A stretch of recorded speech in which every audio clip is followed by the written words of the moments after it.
또 첫 주일이고 또 신년 감사 예배로 드리는 주일입니다. 2025년 올해 한 해 우리 교회 주신 표가 일어나 함께 기도하자입니다. 한번 따라하겠습니다. 일어나 함께 기도하자.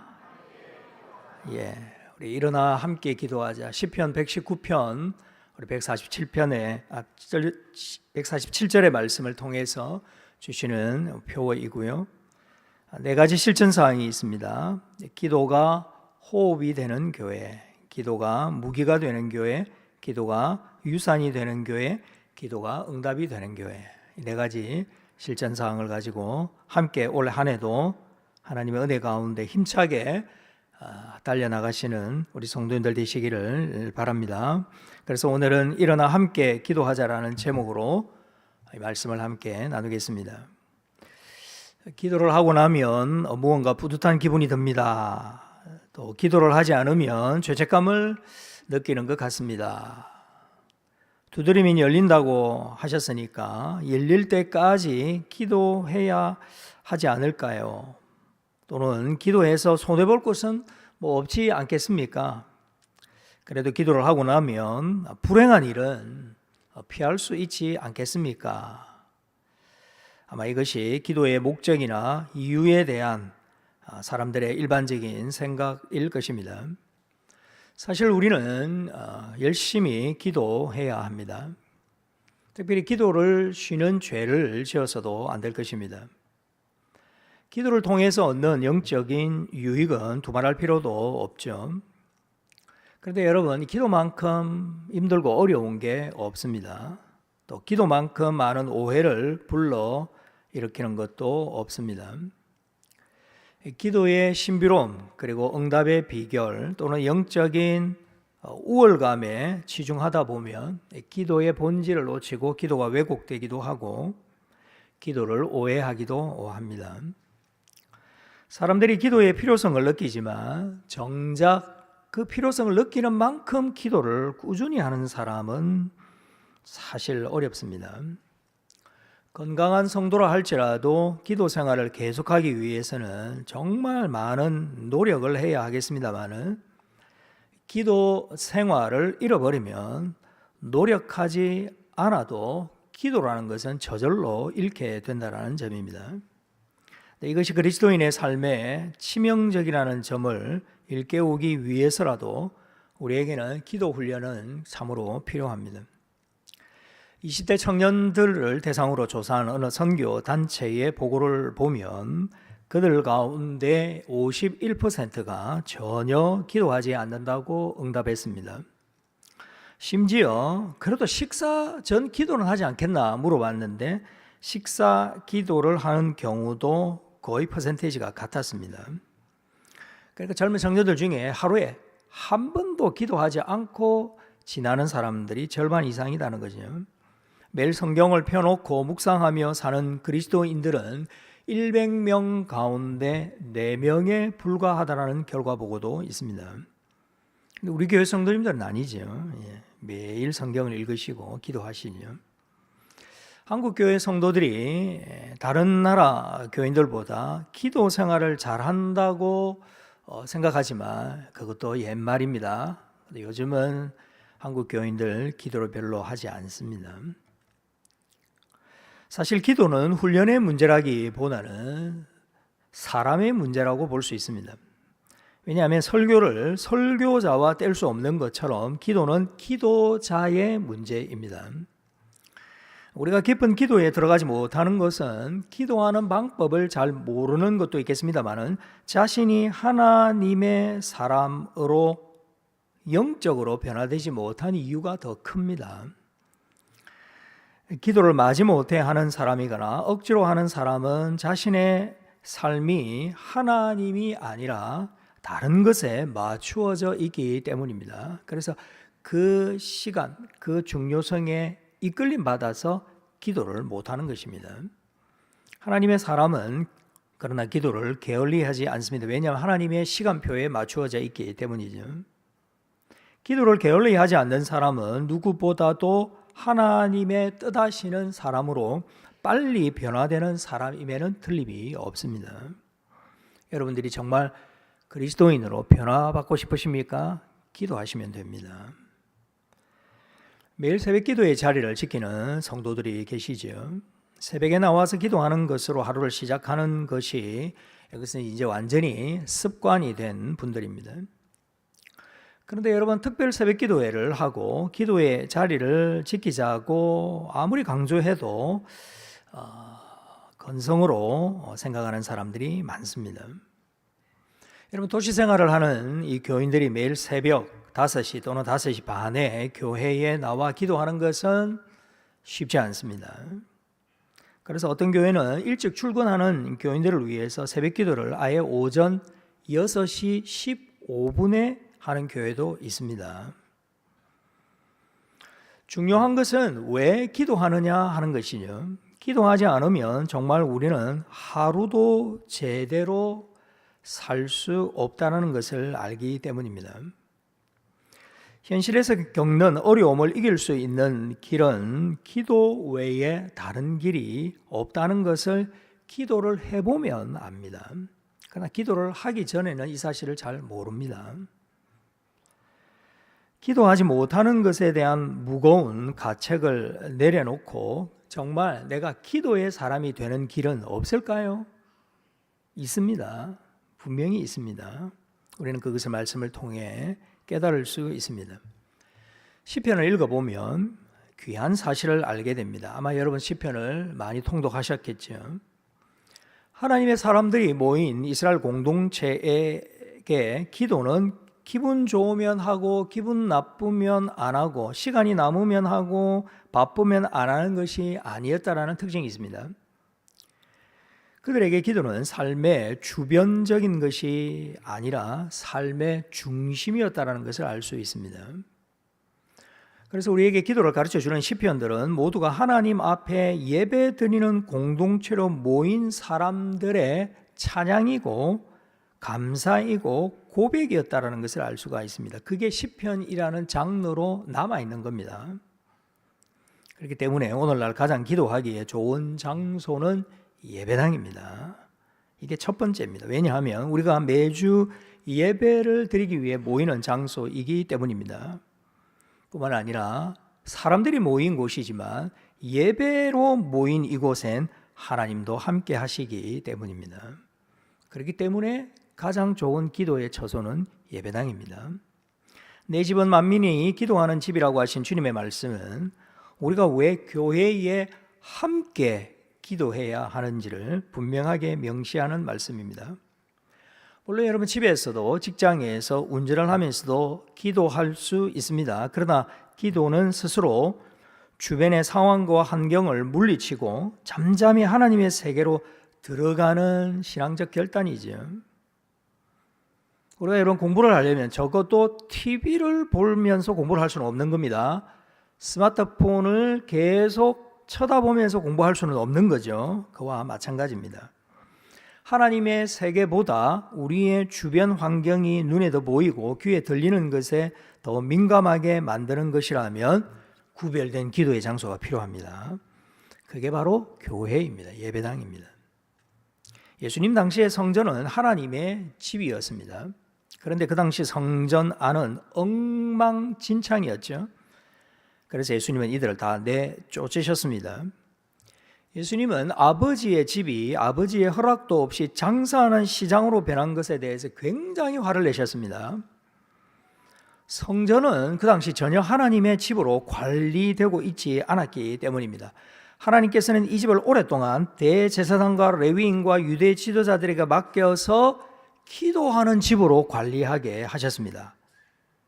그런데 그들은 시장으로 성전을 바꾸어 버린 것이죠.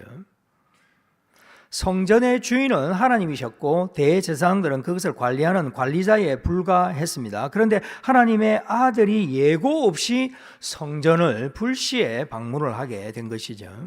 와보니까 관리인들이 자기 멋대로 허락도 없이 장사를 하면서 교회에서 성전에서 돈을 벌고 있었습니다.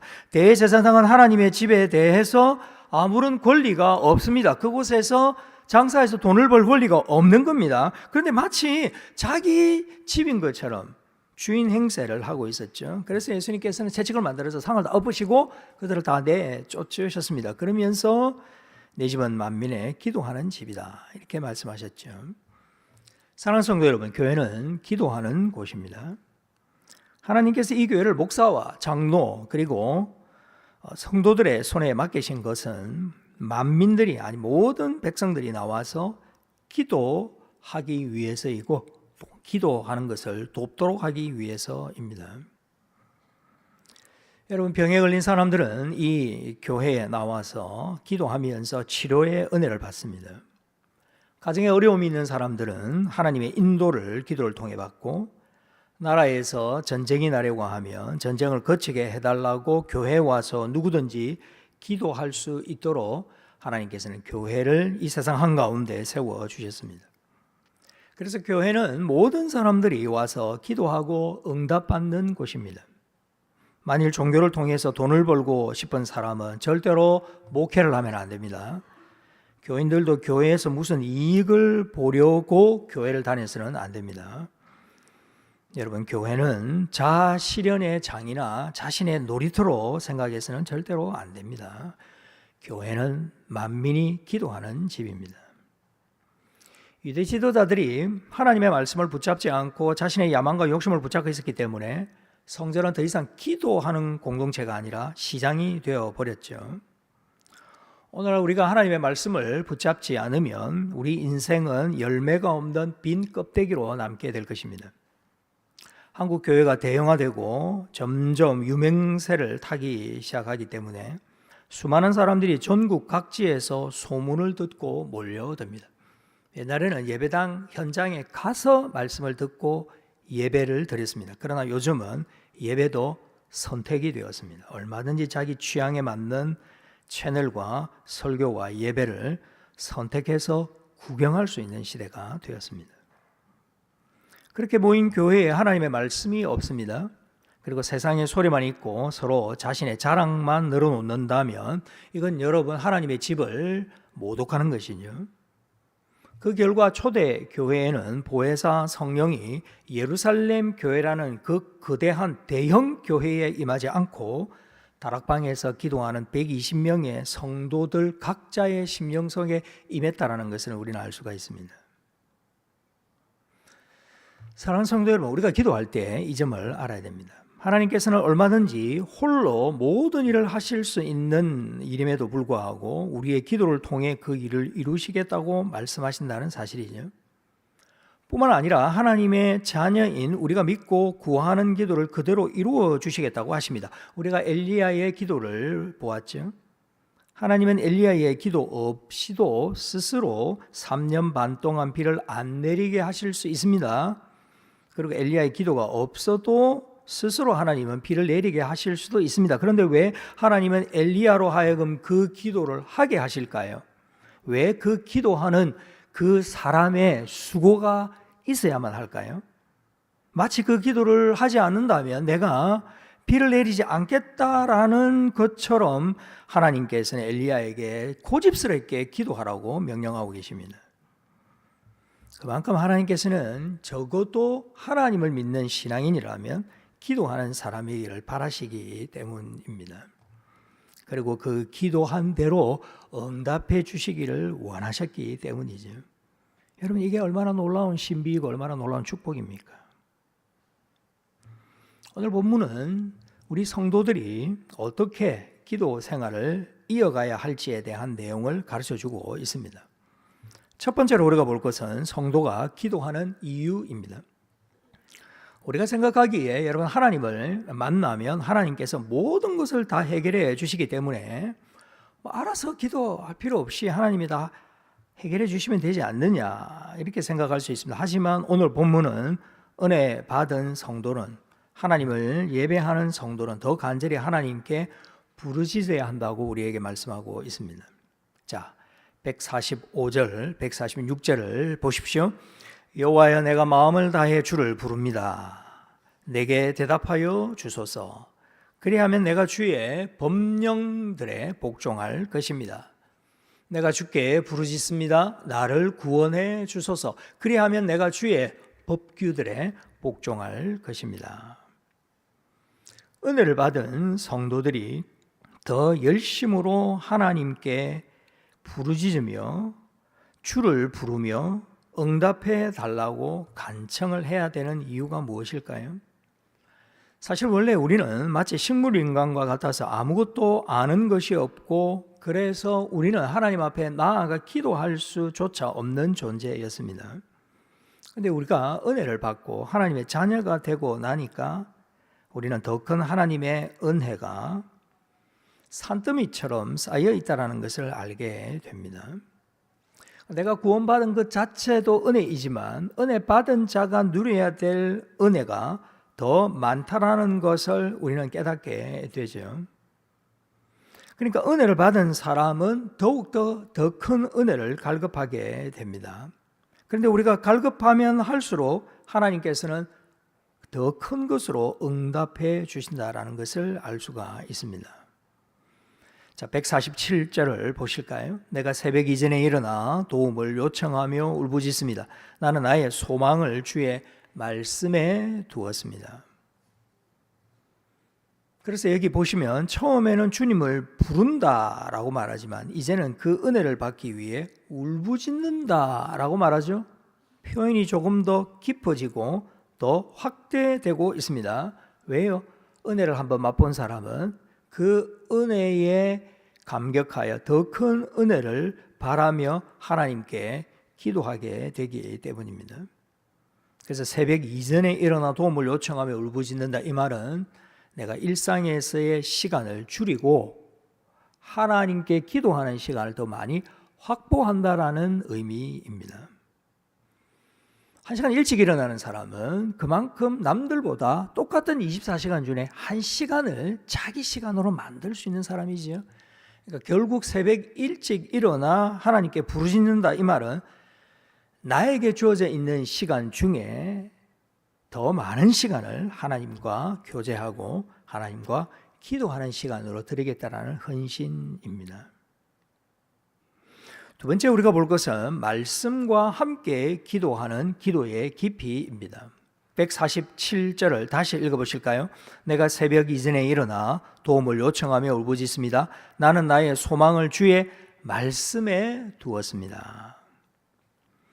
마치 하나님의 진리가 큰 바다와 같다면 우리는 아직 물이 발목밖에 차지 않는 곳에서 놀고 있는 어린아이와 같은 것이죠. 그래서 우리가 하나님의 말씀의 맛을 보고 나면 정말 하나님의 말씀이야말로 두렵지만 탐험해 볼 가치가 있다는 것을 깨닫게 됩니다.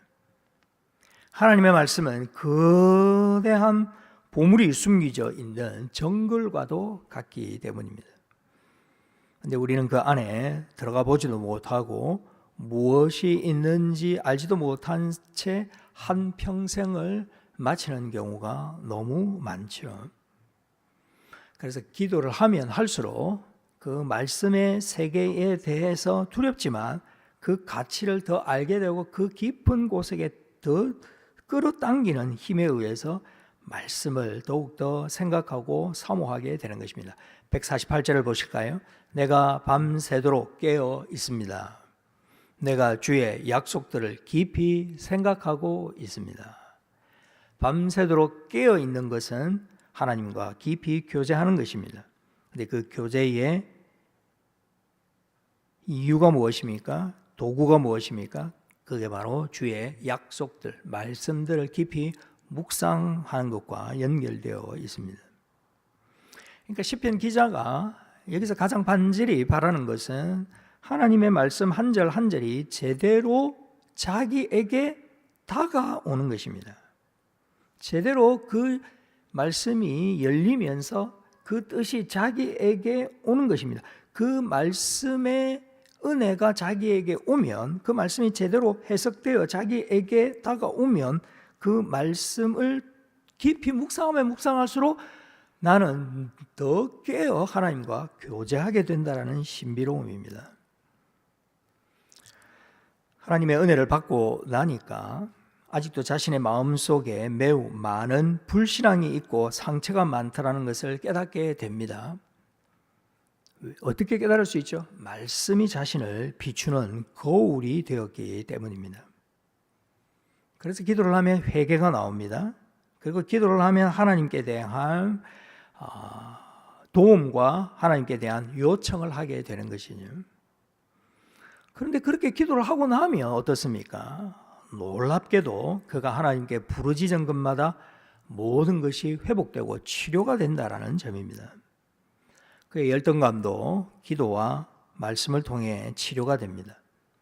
사람에게 받은 상처도 전문가는 치료를 못해도 기도와 하나님의 말씀을 통해 치료가 됩니다. 학벌이나 신체적인 조건이나 가난으로 인하여 받은 마음의 아픔과 상처도 누구도 해결해 줄 수 없었는데 하나님 앞에서 치료가 되기 시작합니다. 특히 그가 하나님의 말씀을 들으면 들을수록 해결되지 못한 자신의 추한 모습을 더 발견하게 되죠. 그래서 우리가 말씀을 들으면 들을수록 더 많이 절망하는 것이 아니라 기도하게 됩니다. 정말 흠도 티도 없는 아름다운 모습이 무엇인가를 바라볼 수 있게 됩니다. 그렇기 때문에 말씀과 기도라는 것이 이 두 기둥이 늘 함께 가야 한다라는 점이죠. 이것이 바로 하나님께서 우리를 말씀으로 수술하는 것입니다. 세 번째 우리가 볼 것은 기도를 못하도록 하는 사탄의 방해가 있다라는 점입니다. 우리가 하나님의 은혜를 받고 나면 사탄이 얼마나 간교하게 우리 주위에 함정을 파놓고 있는지 모릅니다. 사탄은 여러분 매 순간순간 우리의 마음속에 교만한 생각을 불어넣습니다. 그리고 다른 사람을 무시하거나 의심하게 만들고요, 죄의 유혹에 빠지게 만듭니다. 그리고 얼마나 많은 사람들이 이 사탄의 유혹을 분별하지 못해서 그 함정에 빠져 들어가는지를 보게 되죠. 그렇기 때문에 우리는 계속 기도를 할 수밖에 없습니다. 더 환한 진리를 비추어 주셔서 사탄이 더 이상 하나님의 백성들을 시험에 빠뜨리지 못하게 해달라고, 아니 나 자신을 건져달라고 기도하게 되는 것입니다. 우리가 말씀을 모를 때에는 기도할 것이 별로 없죠. 이렇듯 은혜를 받으면 받을수록 우리는 그 말씀의 세계 안으로 이끌림 받아 더 기도할 제목을 찾게 됩니다. 나중에는 우리가 기도하지 않고는 아무것도 할 수 없다라는 사실에 도달하게 되고 그 진리를 나의 신앙으로 고백하게 되는 것입니다. 사랑하는 성도 여러분, 그리스도인에게는 하늘을 향해 날아오르는 두 날개가 있습니다. 그것은 하나님의 말씀과 기도입니다. 이 두 날개로 그리스도인은 주님을 닮은 사람으로 높이 날아오르게 될 것입니다. 그리스도인이 되었다, 이 말은 평생 말씀과 기도의 사람이 되겠다, 이런 뜻입니다. 이 말씀과 기도의 학교에는 입학생은 있지만 여러분 졸업생은 없습니다. 기도는 영원한 하나님과의 교제이고 하나님에 대한 그리스도인의 반응이기 때문에 기도는 여러분 하나님을 알아가는 만큼 커지고 기도는 자신을 아는 만큼 깊어지게 됩니다. 기도는 인간에 대한 하나님의 태도를 바꾸기 위한 것이 아니라 하나님에 대한 인간의 태도를 바꾸기 위한 것입니다. 하나님은 기도를 통해 인간 안에 있는 교만과 죄를 죽임으로 하나님의 은혜의 보좌로 나아가게 하십니다. 어떤 목회자는 기도는 하늘에 전달되는 우편물과 같다, 이렇게 비유를 든 적이 있습니다. 오늘날 우리는 나와는 상관없는 여러분 수많은 전단지의 홍수 속에 살고 있죠. 대부분의 우편물은 어떻습니까? 이 문자들은, 스팸 문자들은 어떻습니까? 개봉도 되지 않은 채 쓰레기통에 버려집니다. 우리의 기도도 이와 같다는 것이죠. 얼마나 많은 시간이 의미 없는 기도로 허비되고 있고 또 얼마나 많은 기도가 그릇된 목적 때문에 하늘에 상달되지 못한 채 버려지는지 모릅니다. 기도하지 않고 방탕하게 사는 것을 그리스도인의 본분이라 생각하는 신자들은 아무도 없습니다. 하지만 기도를 위해 특별한 노력을 기울이지 않는다면 그 사람은 기도를 잃어버리고 결국 하나님도 잃어버릴 수 있습니다. 그렇기 때문에 그리스도인은 기도를 방해하는 모든 장애물들을 지혜롭게 이겨내야 합니다. 간절하고 열렬한 기도, 그리고 그 기도를 지속적으로 실천하는 것은 결코 무거운 짐이 아닙니다. 그런 기도의 사람이 되기 위해 힘쓰는 그리스도인에게 성령 하나님께서는 함께 하시기 때문입니다. 저는 목회자로서 지금까지 새벽 기도의 강단을 지켜왔습니다. 앞으로도 그럴 것입니다. 제가 은퇴할 때까지는요. 교회를 비우는 특별한 상황이 아니라면 저는 부교육자들에게 새벽 기도 설교를 맡기지 않습니다. 오로지 제가 그 강단을 지금까지 지켜왔습니다. 이유가 있습니다. 이전에 제가 썼던 칼럼 중에 이런 예화가 있는데요. 기억하실지 모르겠습니다. 한쪽 귀, 청각을 잃어버린 한국의 유명한 바이올리스트가 있습니다. 그가 이런 고백을 했습니다. 그는 크리스찬입니다. 하루를 연습하지 않으면 바이올린이 안다. 이틀을 연습하지 않으면 내가 알고, 사흘을 연습하지 않으면 청중이 안다. 이런 말을 했습니다. 그래서 그는 하루에 12시간씩 연습을 한 번도 쉰 적이 없다고 합니다. 저는 여기서 한 가지 덧붙이고 싶습니다. 기도를 4일 이상 쉬면 하나님이 아신다. 그래서 제가 힘이 들어도 이 새벽기도, 이 강단을 성도들과 함께 기도로 시작하는 것입니다. 한때 우리나라에서는 아침형 인간 또는 새벽형 인간이라는 유의 책이 베스트셀러가 된 적이 있죠. 성공한 사람이 되기 위해서는 시간을 자기 것으로 만들어야 한다는 것이죠. 그래서 남들 자는 것만큼 다 자가지고는 성공 못한다는 것이죠. 그래서 아침형, 새벽형 인간이 성공한다. 여러분, 세상 사람들도요, 자신의 성공을 위해서 새벽형 인간이 되기 위해 얼마나 노력하는지 아십니까? 그런데도 신자가 기도할 시간을 확보하지 못하는 것은 이건 우리가 한 번쯤 생각해 볼 문제일 것입니다. 새벽에 일어나 기도한다는 것이 현대인들에게는 불가능하다고 아예 단정적으로 생각하는 사람들이 있습니다. 여러분, 새벽 기도가 현실적으로 불가능하다면 그러면 가능한 시간은 언제일까요? 목사님, 저의 솔직한 고백인데요, 새벽에 기도할 기회를 놓치면요, 저도 목사이지만 하루 종일 그런 기도할 기회를 찾기가 굉장히 어렵습니다. 처음에는 기도하기 싫어서 기도의 시간을 놓치지만 나중에는요, 그 기도가 그 사람을 거절할 수도 있습니다. 경건 생활을 놓치고 살던 날이 길면 길수록 나중에 그 견고함을 견딜 수 없어 무릎을 꿇게 되었을 때 느끼는 기도의 거절감이 더 클 수도 있습니다. 저는 이게 무섭기 때문에 하루하루를 계속 이어나가는 것이죠. 다윗은 그의 시편에서 반복해서 사용하는 문구가 있습니다. 다윗의 시편만 여러분 한번 찾아보시면 아침마다, 아침에, 아침마다 이런 표현을 많이 씁니다. 시편 5편 3절을 이렇게 말하죠. 여호와여, 아침마다 주께서 내 소리를 들으시니 매일 아침 나의 소원들을 주께 아뢰고 주님의 응답을 조용히 기다립니다. 시편 143편 8절은 이렇게 말합니다. 아침에 주의 변함없는 사랑의 말씀을 주소서. 내가 주를 믿고 의지합니다. 내가 가야 할 길을 보여주셔서 내가 주께 내 영혼을 드립니다. 아침이 또는 그 이런 시간인 새벽이 다윗을 깨우는 것이 아니라 다윗이 아침을, 새벽을 깨우는 것이죠. 여러분, 시대가 바뀌고 시간이 흘러도 그리스도인의 삶이 기도로부터 출발하는 것은 불변의 진리입니다. 그런데 여러분, 이것은 자신과의 피나는 싸움과 눈물겨운 헌신 속에서 긴 시간에 걸쳐 천천히 몸에 배어야만 한다는 것이죠. 여러분, 사람이 뭔가를 하나 결심을 한다고 그대로 이루어집니까? 아닙니다. 결심은 수백 번도 할 수 있습니다. 그것이 몸에 배이는 데에는 상당한 시간이 필요합니다. 왼손잡이인 사람이 오른손잡이로 글을 쓰기 위해서는 상당한 시간이 필요한 것처럼 말입니다. 여러분, 다람쥐 쳇바퀴에 돌아가듯 늘 바쁘게 살아가는 현대인들에게 짬을 내어서 무언가에 집중하거나 몰입하는 시간을 가진다는 것은 여유 있는 사람들의 사치일 수도 있을 것입니다. 하지만 여러분, 바쁜 가운데서 여유와 짬을 내어 기도하는 것은 정말 중요한 성도의 본분이죠. 사실 바쁘면 기도하기 어렵죠. 얼마나 현대인들이 바쁩니까?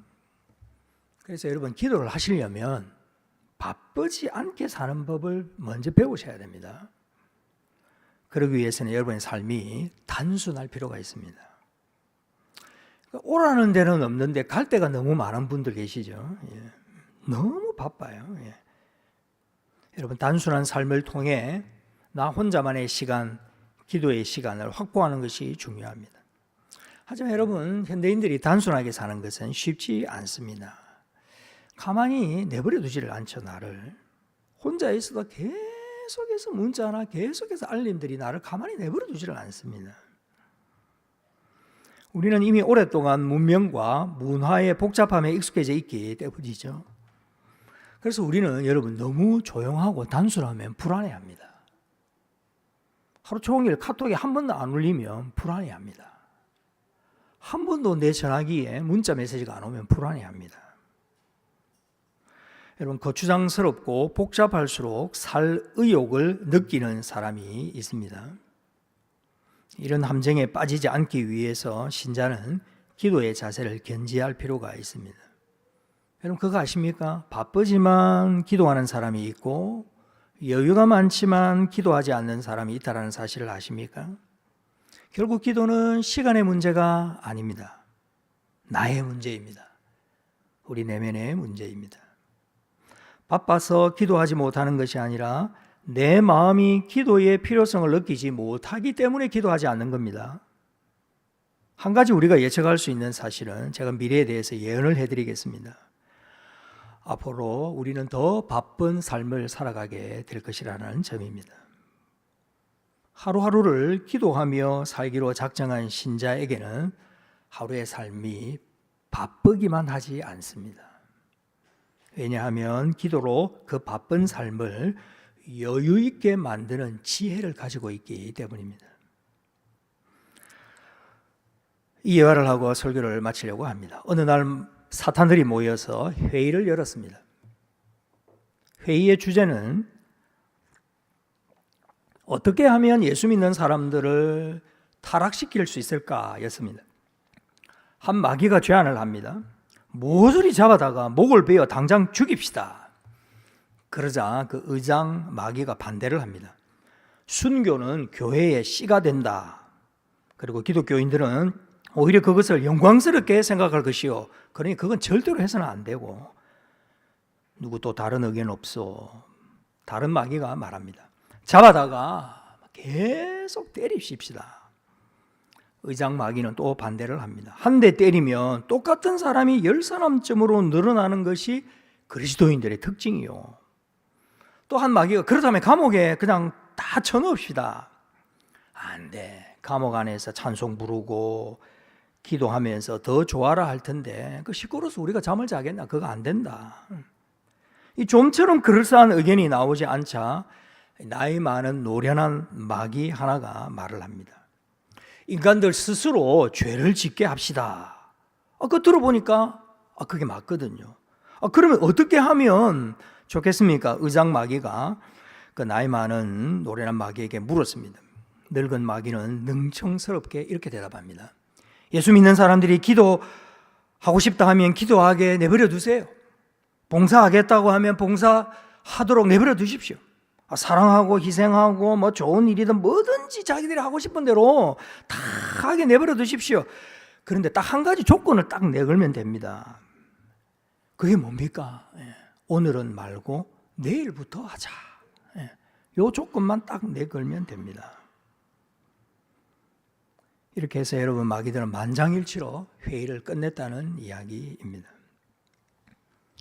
사랑하는 성도 여러분, 2025년 우리 교회 표어는 일어나 함께 기도하자입니다. 2024년 우리 교회 표어는 말씀이 흥황하는 교회입니다.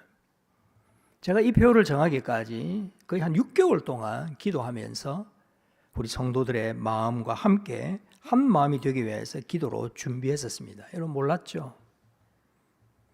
그리고 2024년 정책 당회를 하면서 새해의 표로 말씀에 호응하는 교회 표를 지으면서 성경을 쉬운 성경으로 바꾸고 성경 통독에 관한 내용을 함께 나누었습니다. 하나님께서 우리에게 그런 귀한 마음을 주셔서 우리 모든 성도들이 2024년 한 해 표에 걸맞는 말씀을 묵상하고 말씀이 흥황하는 교회로 하나님께서 우리 교회에 엄청난 복을 주셨습니다. 저는 2024년 하나님께서 저에게 주신 이 표 그리고 이 가치대로 우리 교회가 세워졌다면 올해 한 해 2025년 우리 교회 표어는 이 말씀이라는 것은 계속해 나가면서 이제 함께 다른 한 기둥인 함께 모여서 기도하는 이 기도 공동체로 세우는 것이 하나님께서 기뻐하시는 것이라고 믿습니다. 그래서 저는 우리 교회 이 실전 사항으로 4가지를 만들었습니다. 기도가 호흡이 되는 교회, 기도가 무기가 되는 교회, 기도가 유산이 되는 교회, 기도가 응답이 되는 교회입니다. 사랑하는 성도 여러분, 내일부터 우리는 신년 특별 새벽 기도회가 한 주간 시작이 됩니다. 밤 문화가 성행하고 늦게 자는 것이 일상이 되어버린 현대인들에게 새벽을 깨워 기도하는 것은 쉽지 않습니다. 하지만 기도는 해본 사람만이 그 기도의 신비로움과 기쁨을 알게 될 것입니다. 사실 여러분, 기도는 훈련으로 완성되는 것은 아닙니다. 하지만 기도하지 못하는 사람들에게 기도의 훈련은 기도를 하게 만드는 동기임에는 틀림이 없습니다. 제가 이렇게 새해 첫 해 여러분들에게 좀 더 희망적이고 좀 더 축복하며 또 여러분의 미래와 삶에 대해서 축복을 빌어주는 그런 설교를 하면 얼마나 좋겠습니까? 많은 하나님께서 한 해를 우리 교회를 함께 모여 기도하는 공동체로 세우고자 하는 하나님의 놀라운 뜻에 우리 모두가 한 마음이 되어 순종하는 것이야말로 올 한 해를 결산할 때에 마지막 때는 하나님께서 우리가 생각하지 못했던, 알지도 못했던, 구하지도 않았던 놀라운 축복과 은혜를 주실 것을 믿기 때문에 제가 용기를 내어서 이 설교를 여러분에게 부담스럽게 하는 겁니다. 사랑스러운 성도 여러분, 적어도 우리가 정해놓은 함께 모여 기도하는 이 특별 새벽기도 기간만이라도 우리 모든 성도들이 함께 나와 기도의 즐거움을 맛보았으면 합니다. 그리고 앞으로 저는 2025년 한 해가 우리가 전도회로 모이든 어떤 이름으로 어떤 목적과 취지로 모이든 항상 이 기도의 불이 끊어지지 않고 항상 기도의 응답이 넘치는 그런 모임과 그런 시간들이 될 수 있기를 간절히 바랍니다. 우리 교회는 토요 드림 새벽 기도가 다른 교회 금요 철학 기도만큼이나 아니 그 이상으로 많은 성도님들이 나와서 기도를 하고 있습니다.